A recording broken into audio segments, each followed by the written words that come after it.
I'm Brenda, Sublimation Specialist at Ceramicraft, and these are my top 5 sublimation hacks. Let's get started. Number 1, know which blanks you want to use before selecting a printer and heat press. As you can see, there are heaps of different blanks available and they use a multitude of different pressing options. If you're planning to print only mugs, an A4 printer and a single mug press like this could be all you need.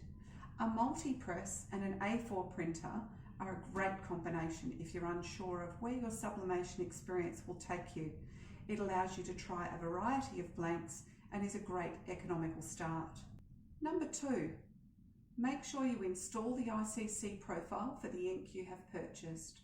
An ICC Profile is essential for colour management of your ink. Number 3, heat press a transfer onto a blank to fully assess the print quality. Prints on paper and heat press transfers are significantly different to each other. Number 4, use blanks for more than one test instead of using a full transfer on a test print. Split the blank into 3 or 4 areas like this and put on a portion of your design on your blank. Press that and assess the result. If you're not happy, tweak your settings, wait for this to cool, and then apply a second transfer. You could use that for pressing 3 times, whereas you would have normally lost 3 blanks if you'd used a full transfer.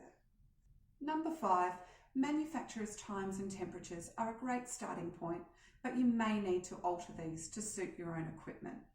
So there you have it, my top 5 hacks for sublimation. If you like this video, give us a thumbs up below. And you might even like to subscribe to our channel.